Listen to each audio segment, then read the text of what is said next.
This is ATN Global News. First, the headlines. Rivers Assembly passes 3 bills, adjourns Sinedai. Appeal Court stops Sanusi's reinstatement as Emir. Tinubu attributes economic stability to reforms. Firepan promises lower egg prices, 6 tariff review. US Vice President proposes deporting foreign students. Liverpool, Manchester City lineup bids for Aina Davido. Davido releases hit single Be There Still.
Rivers State House of Assembly on Friday at its 136th legislative sitting passed 3 bills which will be forwarded to His Excellency the Governor for assent. Debating on the reports of the various committees for the 3 bills, which were the Rivers State House of Assembly Powers and Privileges Bill 2025, a bill that seeks to grant the House powers, privileges and immunity to perform its legislative duties.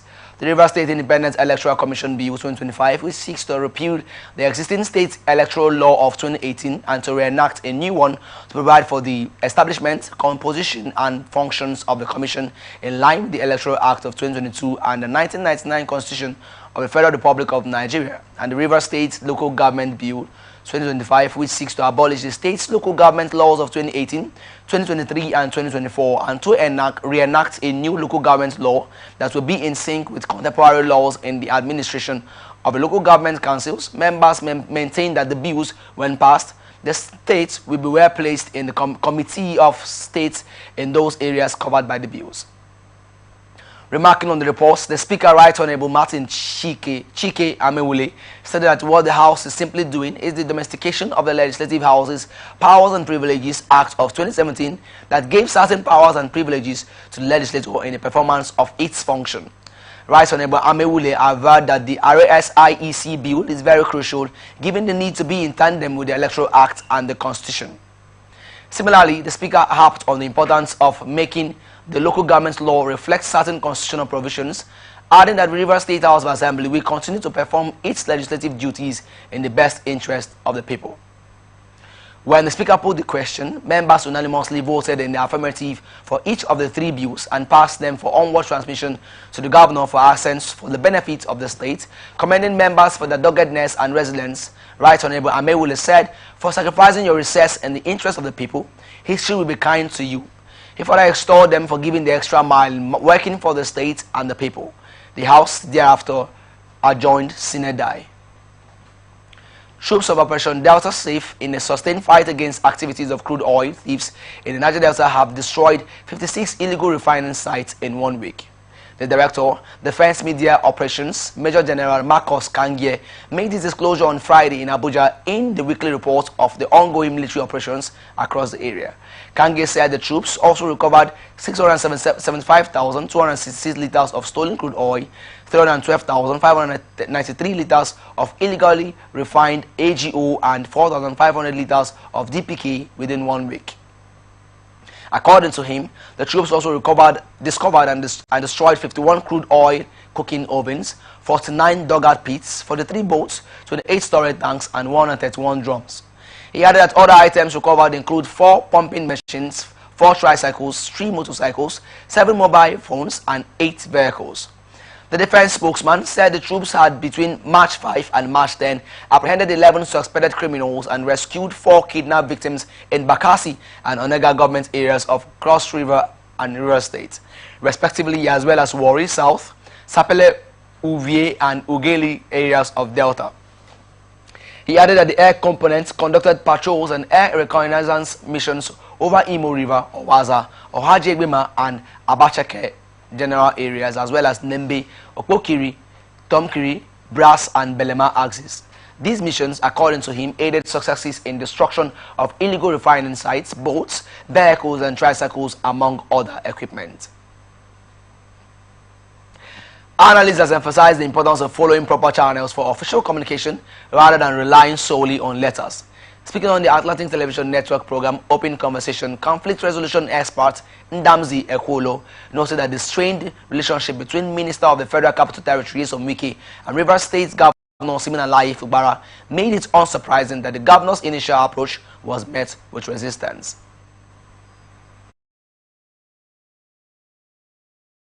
Of letter, even though there should be official communication, there are proper channels of communicating officially.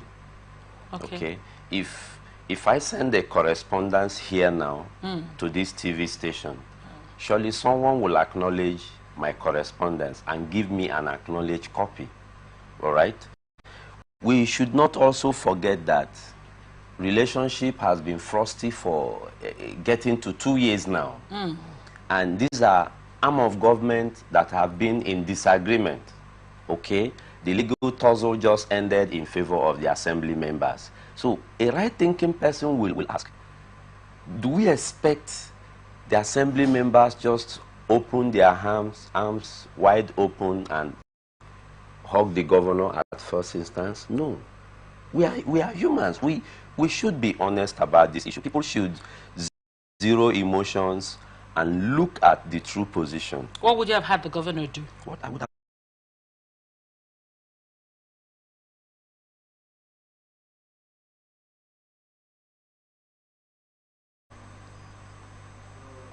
Ekwolo stressed that conflict resolution requires both parties to be willing to compromise and make amends.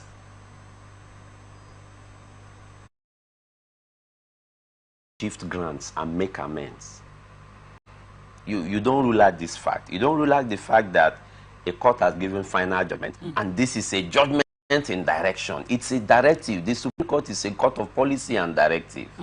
And it has said, go and represent the budget in one of its rulings. Now, the Assembly have given a leeway by asking the governor, please take 2 days, prepare this Records of Assembly. The letter, which sought a meeting with lawmakers about the Supreme Court's decision on the state's political situation, was dismissed by Wike as useless. Rivers State Independent Electoral Commission has announced that as part of its preparations for the August 9, 2025 local government council elections, it has obtained the updated register of voters for Rivers State from the Independent National Electoral Commission. In a statement, Pastor Tanin Tobins, RSIEC Commissioner in charge of media and civic education, also disclosed that the Commission has secured the current list of registered political parties in Nigeria. According to the statement, RSIEC said these 2 key documents were officially released to the Commission on March 13, 2025, following a formal request to INEC. The statement further quoted the chairman and members of RSIEC, reassuring the public of the Commission's commitment to conducting credible, free and fair elections on Saturday, August 9, 2025. In response to RSIEC's request, INEC's Administrative Secretary, Odo Napoleon Emezurike, confirmed in a letter that the Commission had been directed to provide a soft copy of the current voters register to the RSIEC, along with a list of registered political parties in Nigeria. Tragedy struck at the Zone 9 Police Command, Umuahia, Abia State on Friday as the commander of the SRS in Umuahia DSP Kennedy Undu slumped and died while eating with fellow officers. According to sources, DSP Undu had just returned from an investigative operation with his team when he decided to have a meal at the command headquarters. While eating, he reportedly gripped his spoon tightly, causing concerns among his colleagues, who immediately rushed to assist him. Moments later, he collapses. He was taken to the Federal Medical Center in Umuahia, where doctors confirmed his death and his body was deposited in the morgue. No statement has been issued by the police concerning the sad event as of the time of this report.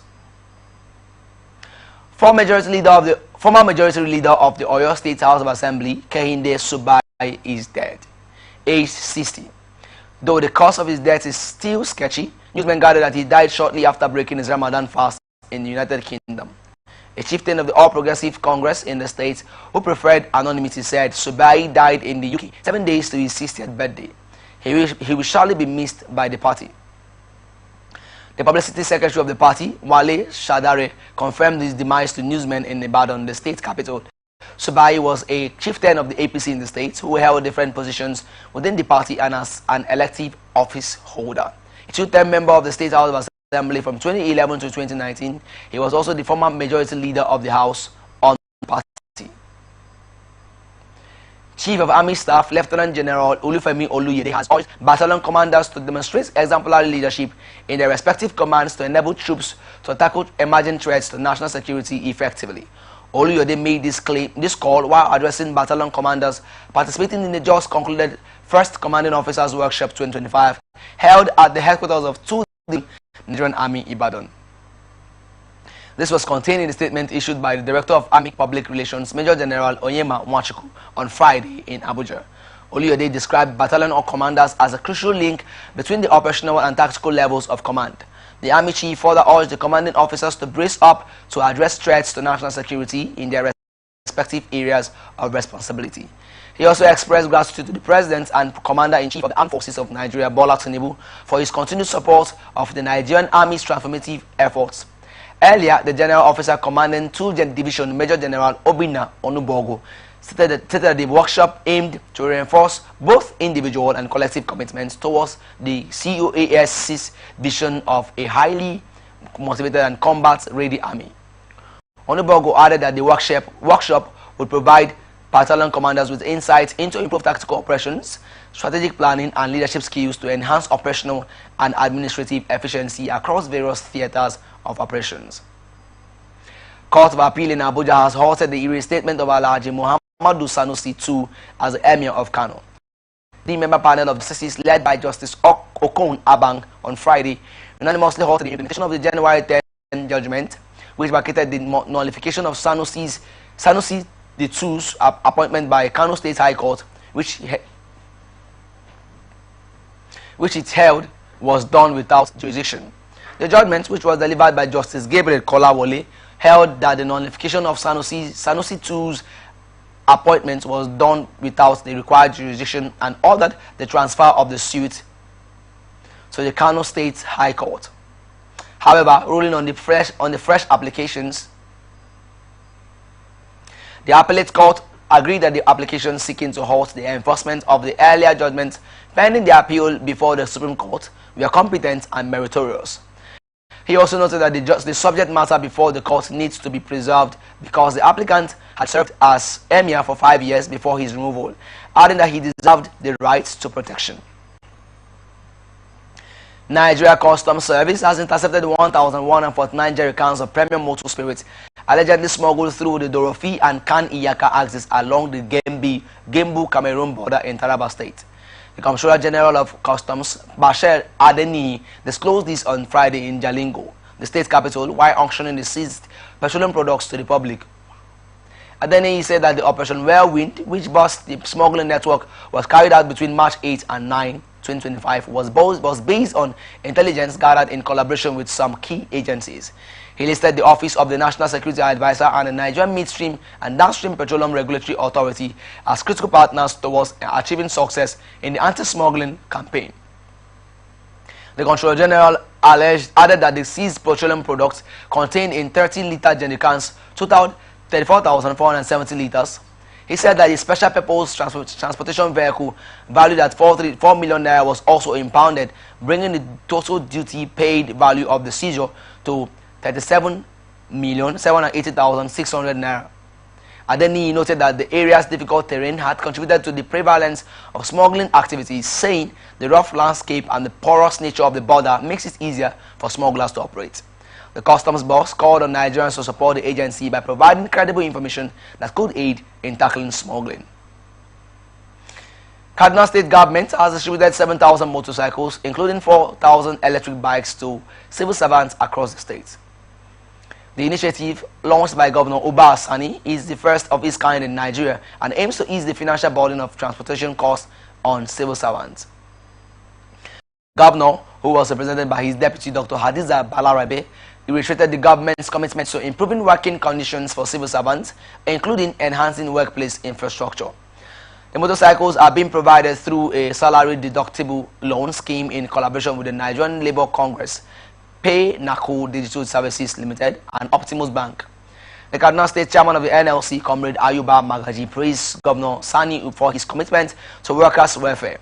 The acting state secretary of the National Union of Road Transport Workers, Comrade Hassan Ibrahim, announced that the union had purchased 1,000 electric tricycles for its members, payable over 2 years.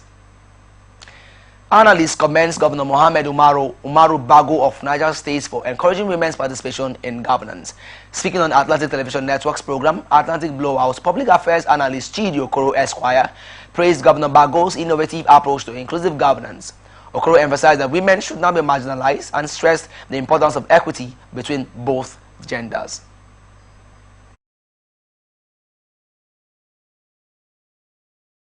That governance should be a reserve for the male folk only. No, I don't think so. There should be that equity. We've had women who held positions in this country and they did marvelously well. The likes of Dora Konyele late, the likes of Obi Ezekwesili, the likes of Okonji Iweala. And I want to tell you here that there are other women who are like these individuals. What of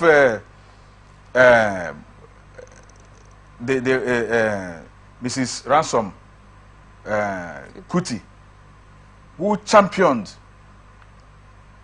who was part of those who championed the independence of this country. Even at the time women don't travel.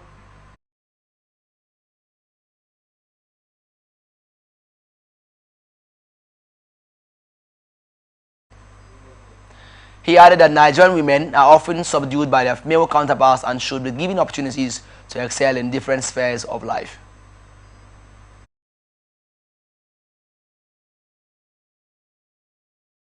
Seen a lot of them thriving. The first professor of history in Nigeria was a woman. The first.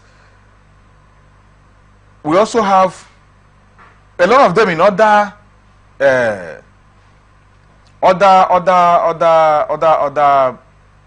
departments who have shown capacity. Outside this country, we have seen those who were presidents. We have seen those who were heads of parliament. So why should we relegate them here in Nigeria? So I commend the governor for giving them this opportunity. They should be allowed to participate and participate fully in governance. They are part and part. They used to say, when you train a woman, you are training a nation. Yeah, you are giving.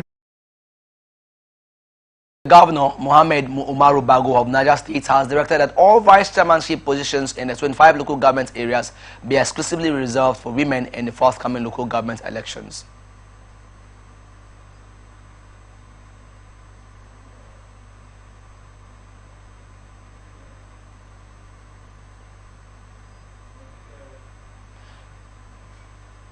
You're watching the Global News on Atlantic Television Network. We'll be back after this break.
Welcome back and thank you for staying with us.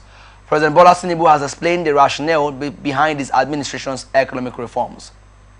Delegation of former National Assembly colleagues from the aborted Third Republic, during which he served as a senator representing Lagos West.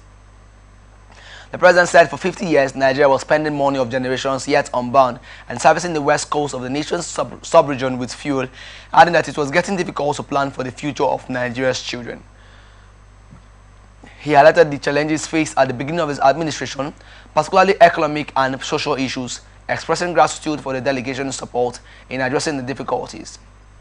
Tinubu declared that the administration had been able to stem the tide and expressed appreciation to Nigerians for their collective support in turning things around. He reiterated that firm adherence to democratic tenets is the best route to economic, social, and political development. Nigerian Senate has passed a bill for the second reading aimed at formally recognizing the role of traditional rulers in governance and national security.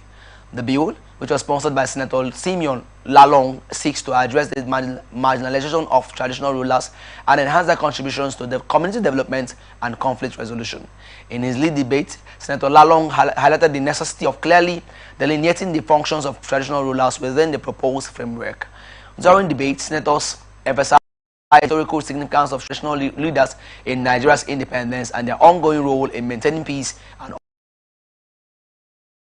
Ibrahim, who raised concerns over potential conflicts with government structures, expressed apprehensions that granting official authority to traditional rulers might lead to conflicts with existing government frameworks.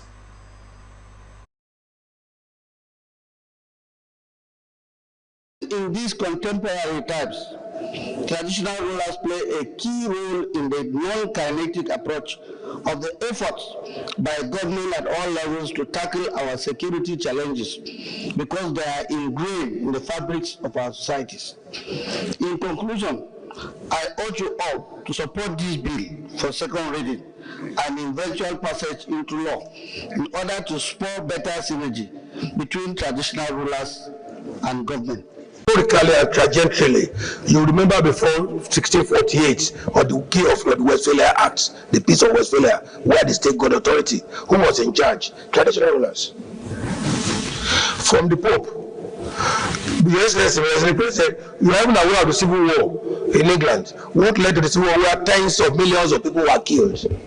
Conflict of authority between the Pope and the traditional rulers. The King of Scotland said there is nobody to exercise authority over the state of Scotland except himself. But this popular authority of the kings were lost in 1648 when we have the sovereignty of the Westphalia Act. I certainly support it wholeheartedly. I've always felt that traditional institutions must have a defined role within the Constitution, and this is what this bill seeks to achieve. I am aware historically that in the 50s we had a House of Chiefs in Ibadan, and I'm sure there's another one in Kaduna where they played very important roles in the society. As a matter of fact, Mr. President and my colleagues, I was told that the House of Chiefs in Ibadan and the rest of them played a significant role in discussing and negotiating our independence, what later became Nigeria in 1960. So I was taken aback, actually, when I now found out eventually that they were sidelined. There are no more roles for them. But I know from my own background that traditional institutions all over the country have a lot of role to play. In his remarks, President of the Senate, Godswill Akpabio, stated that recognizing traditional rulers constitutionally is essential for strengthening Nigeria's national security framework.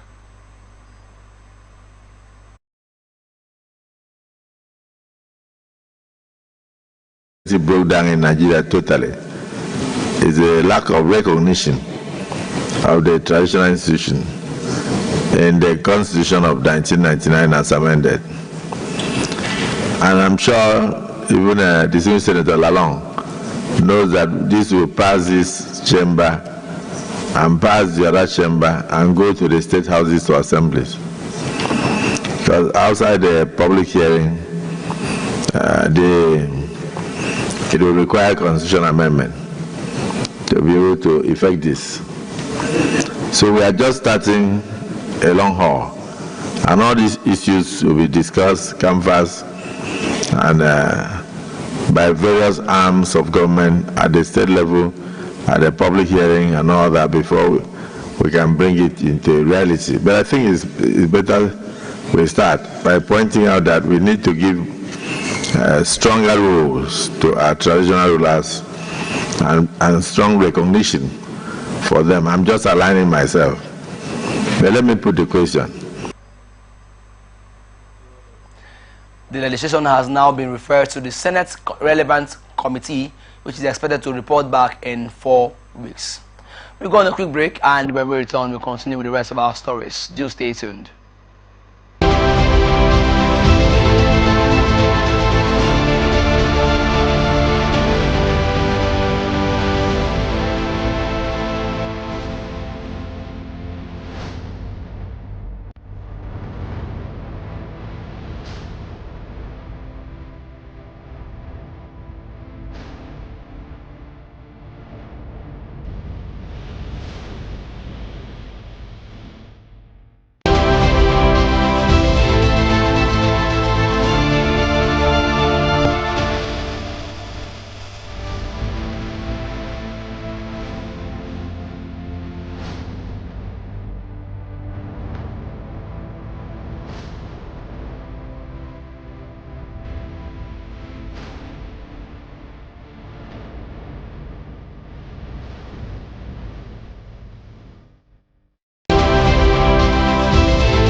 How far, Niger?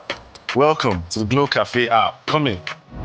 Because it's time for an upgrade. Your own personal Glow Cafe app open 24/7. Welcome to bigger, better, smarter. Welcome to total control of your data, your airtime. Mom, I'll call you back. How you buy? I'll send you data. How you share and how you recharge.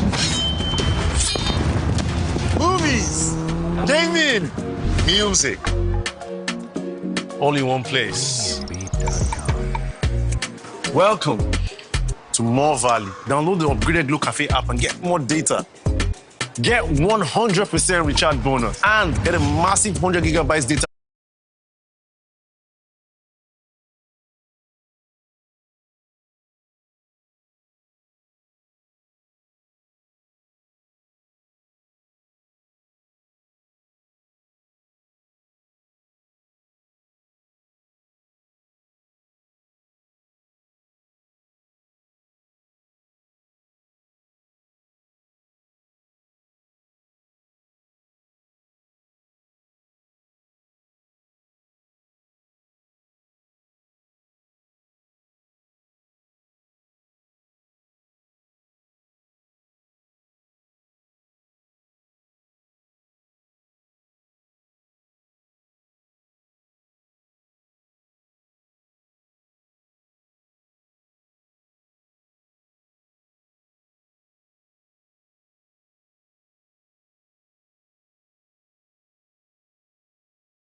Welcome back and thank you for staying with us. And now on to the rest of our stories.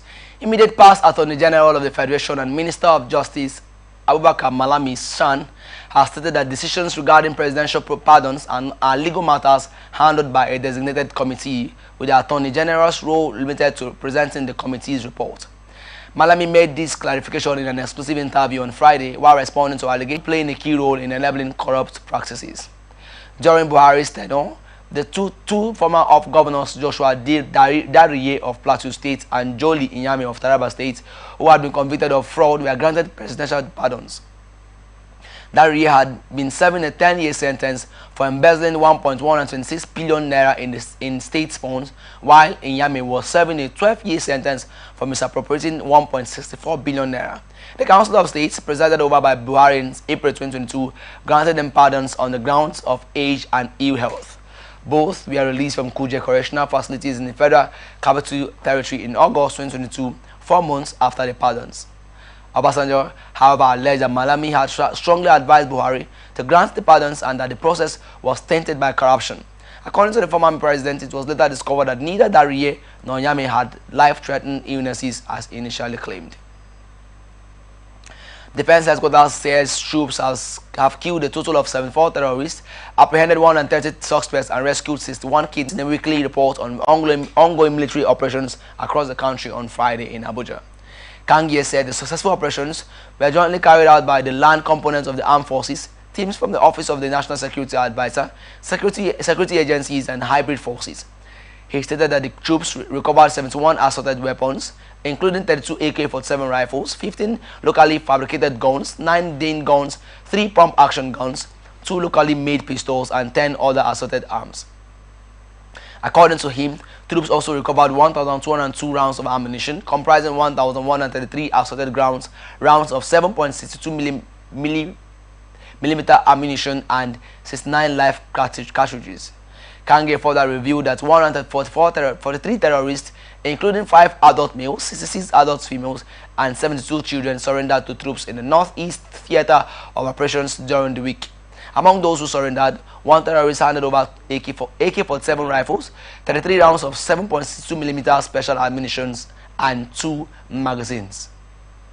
National Agency for Food and Drug Administration and Control has uncovered a fraudulent syndicate that has been scamming foreign companies using fake NAFDAC documents.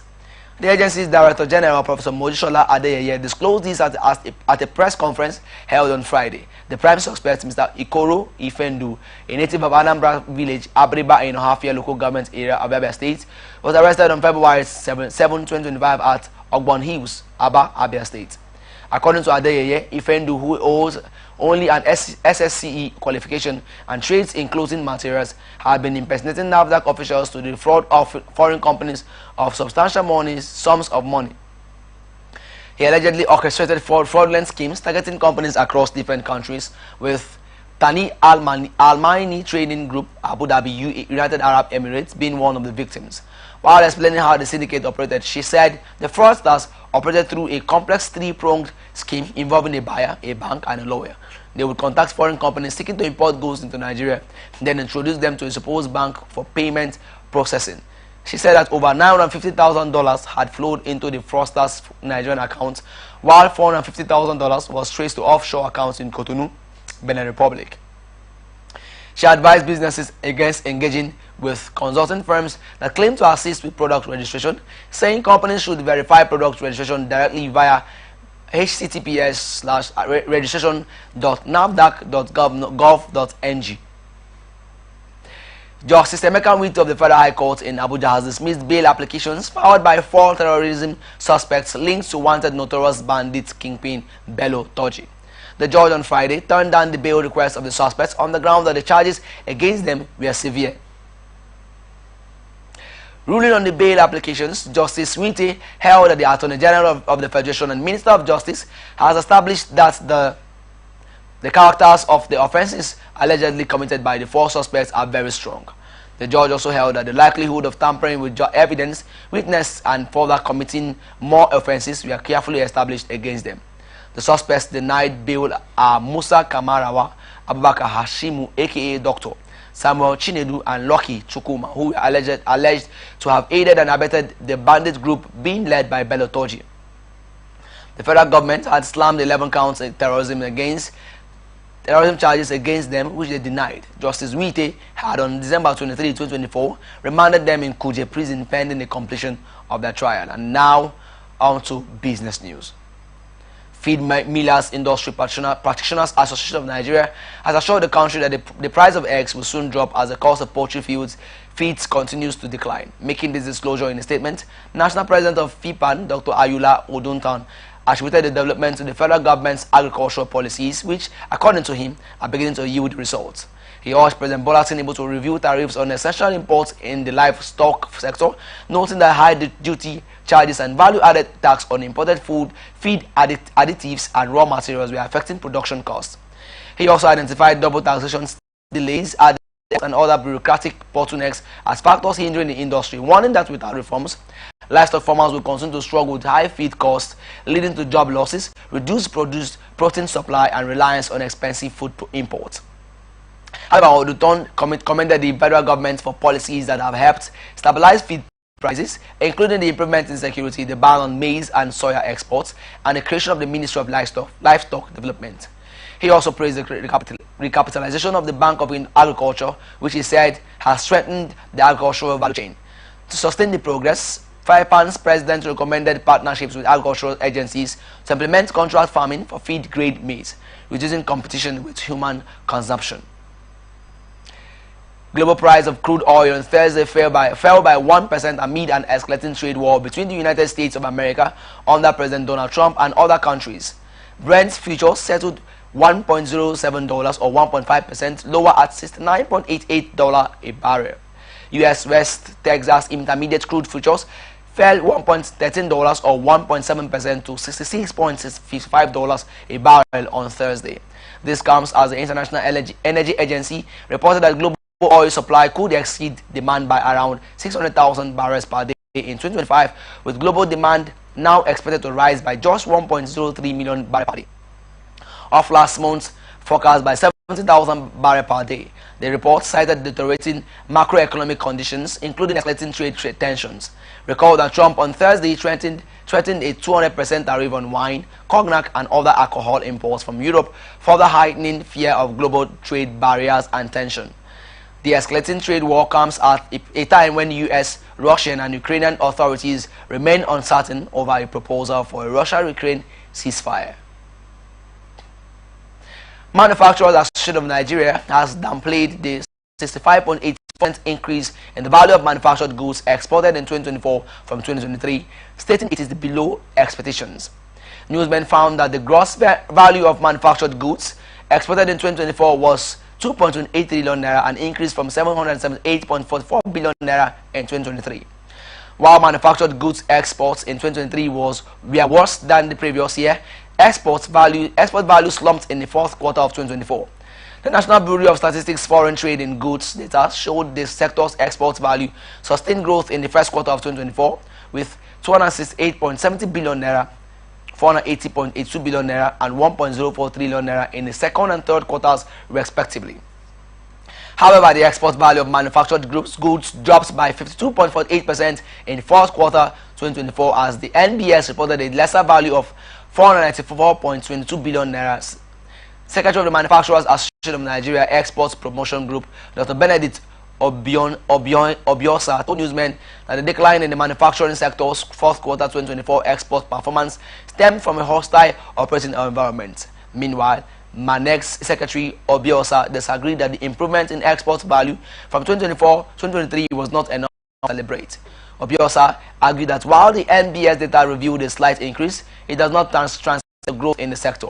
According to the NBS, the value of manufactured goods traded in fourth quarter 2024 stood at 8.96 trillion naira, representing 24.50% of total trade. The main export commodities were unwrought aluminum alloys exported to Japan and China, dredgers exported to Ivory Coast, and cathodes exported to Japan and China.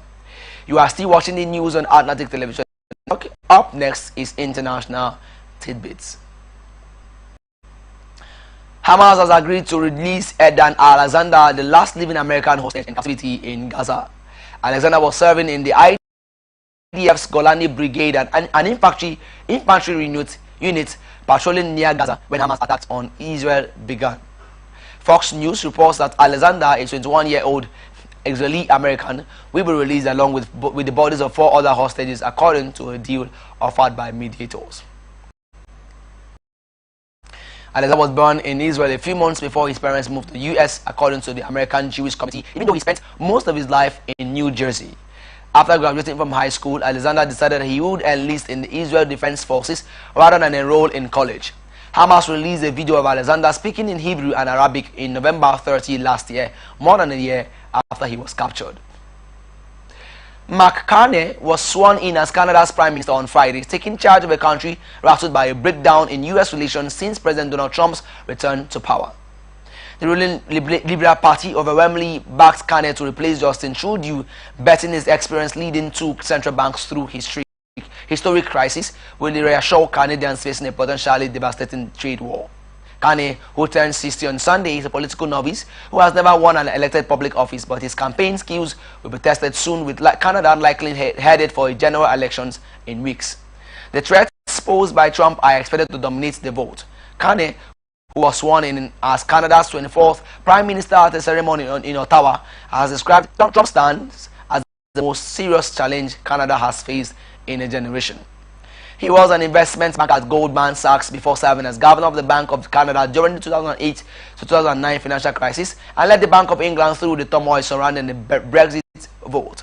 He has sought to present himself as purpose-built to lead the country through a trade war with the United States, once Canada's closest ally, but now a country that Carney says Canada can no longer trust.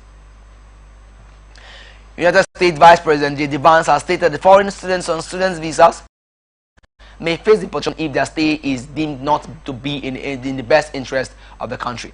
In an interview on Thursday night, Vance emphasized that this move is part of a broader strategy under the Trump administration to increase deportation efforts. He noted that while some may view this as a matter of free speech, it is primarily about national security and determining who is allowed to join the American community. Vance explained that the Secretary of State and the President have the authority to decide if foreign students should remain in the country, and if they are found to have no legal right to stay, deportation would follow. He acknowledged that the number of deportations could increase, though the exact figure is uncertain. The Vice President also voiced concerns about foreign students occupying spots at prestigious universities, which he argued could have gone to qualified American students. He suggested that wealthy foreign students, particularly from countries like China, often take spots at elite schools, reducing opportunities for native-born Americans, especially those from middle-class backgrounds. The debate on foreign students comes as the United States experienced a surge in international enrollments, particularly from countries like Nigeria, which saw a record increase in student numbers in 2023, with 20,029 students as of the last academic session, 2023 and 2024. Nigerians accounted for the 7th largest source of international students in the U.S. China and Russia on Friday stood by Iran after the United States declared nuclear talks with Tehran, with senior Chinese and Russian diplomats saying dialogue should only resume based on mutual respect and all sanctions ought to be lifted.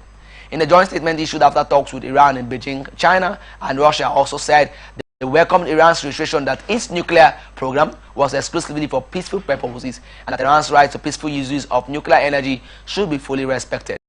It could be recalled that in 2015, Iran agreed to curb its nuclear program in exchange for the lifting of international sanctions in a deal with the US, Russia, China, Britain, France, and Germany. However, in 2018, Donald Trump, a year into his first term as US president, pulled out of the pact. China, Russia, and Iran also stressed the necessity of terminating all unlawful unilateral sanctions, Ma said. Zhao Zu's meeting with Russian Deputy Foreign Minister Sergei Ryabkov and Iran's Deputy Foreign Minister Kazem Gharibabadi came days after Tehran spawned U.S. orders to resume dialogue over the nuclear program. Last week, Trump said he had sent a letter to Iran's leader Ayatollah Ali Khamenei proposing nuclear talks, adding that there are two ways Iran can be handled: militarily or you make a deal. Iranian President Masoud Pezeshkian responded that he would not negotiate with the U.S. while being threatened, and Iran would not bow to the U.S. orders to talk. Russia on Friday said that its forces had recaptured another village in their drive to dislodge Ukrainian forces from the last remaining footholds inside Kursk region. According to the Defense Ministry, Russian troops had retaken Goncharovka, one of only a handful of settlements still in Ukrainian hands. Kyiv has, however, not made any comments on the development. Ukraine said it controlled about 100 settlements at the peak of its shock incursion into western Russia, which it launched on August 10 last year, with the aim of diverting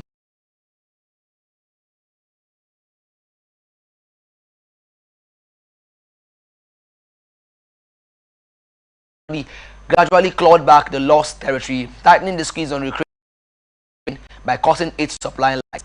President Vladimir Putin this week instructed his commanders to complete the task of ejecting the last Ukrainian troops as soon as possible, saying they would have to surrender or die. Here now is ATN Sports News. Former President of the Nigerian Football Federation, Ahmad Pinnick, is relishing his ascendancy in football administration from Delta State, Nigeria, to the global scene, despite losing his seat on the FIFA Council on Wednesday. Pinnick fell short by just one vote during the 14th Extraordinary General Assembly of the Confederation of African Football in Cairo on Wednesday. The ex-NFF boss was seeking re-election to the 37-member FIFA Council, garnered 28 votes, narrowly missing the threshold achieved by Suleiman Waberi of Djibouti, who secured the fifth and final spot with 29 votes. The closely contested election saw Morocco's Fawzi Lekja emerging as the clear frontrunner with 49 votes, while Egypt's Hani Abu Rida and Niger Republic's Jibrila Hima Hamidou tied for second place with 35 votes each. Mauritanians Ahmed Yaha and Djibouti's Faberi completed the list of successful candidates with 29 votes apiece. Pinnick also thanks President Bola Tinubu, the NFF, and chairman of the National Sports Commission, Shehu Diko, for backing him. Meanwhile, CAF President Patrice Villa from Manchester United, I beg your pardon. There is also a first call for Arsenal's Miles Lewis Kelly. There is also a surprise run for Jordan Henderson with his last appearance in October 2023 against Australia. Tuchel has only included two recognized strikers, Harry Kane and Dominic Solanke, goalkeepers Dean Henderson, Jordan Pickford, and others. Defenders Dan Burn, Levi Colwill, Mark Guehi, Reece James, and others. Midfielders Jude Bellingham, Eberechi Eze, Jordan Henderson, Curtis Jones, Cole Palmer, Declan Rice, Morgan Rogers. Forwards Jarrod Bowen, Phil Foden, Anthony Gordon, Harry Kane, Marcus Rashford. And now, entertainment news. Ace Nigerian music superstar Davido has dropped a new single, Be There Still, as fans keenly wait for his upcoming fifth studio album, 5. ATN reports that the hit single released on Friday is a dynamic blend of Afrobeat and contemporary sounds. The 5-time Grammy-nominated singer announced the release with a post on his official X, formerly account at Davido, with the caption, "Midnight with Feast." Moments earlier, before dropping the song, Be There Still presents an impressive production team featuring Marve Music, DJ Maforisa, and Black Culture as producers, and the track's mixing was handled by D-Ro. Davido had earlier announced to curious fans that his highly anticipated fifth album is scheduled for release on April 18th. ATN recalls that as part of the prelude to the release of 5, the singer previously dropped 2 singles, Phones, featuring singers Odumodu Black and Chike, and Awuke, featuring YG Marley. According to him, 5 is a reflection of his story, truth, and growth. Singer Chike's father, Fatai Odosi, has cried for financial assistance after suffering from stroke. Odosi, who is suffering from a partial stroke, made the plea in a now trending video on social media. He accused Ashake of neglect, noting that the last time he saw him was when the sickness started in March 2022. While calling on Nigerians to render him financial help for his medical treatment, he said, "Good day, everyone. I am the one that gave birth to Ahmed Ashake, the singer." Popular TikToker Pella has publicly apologized for referring to Nigerian Afrobeat star Runtown as an up-and-coming artist. Recall that during a recent live stream, Pella rejected a co-streamer's suggestion of featuring Runtown in his live stream, insinuating that he was unknown and unsuccessful. His myopic view on the Afrobeats milestone earned him heavy backlash across social media. He has now bowed to pressure and tendered a public apology, admitting that he knew who the singer was. He explained that he was too young to use a phone when the singer's songs were topping charts. Speaking in during a live stream with Elizabeth Amudu, Pella said, "When I was hearing Runtown's music that time, I was too young to even use a phone. And that's the global news for tonight. Before we go, another look at the major stories. Rivers State Assembly passes 3 bills, adjourns Senate die. Appeal court stops Sanusi's reinstatement as emir. Tinubu attributes economic stability to reforms. 5 promises lower egg prices. 6 tariff review. Mark Carney sworn in as Canada's Prime Minister. Liverpool, Manchester City line up bids for Arena. Davido releases hit single Be There Still. I am Favor Chikwesri Michael. Thank you for watching. You can follow us on our social media platforms on Twitter at Atlantic TV Net, Facebook and YouTube at Atlantic Television Network, Instagram at Atlantic TV Network. Don't forget, peace and unity are the pathways to progress. To have a pleasant night rest, and thank you for watching.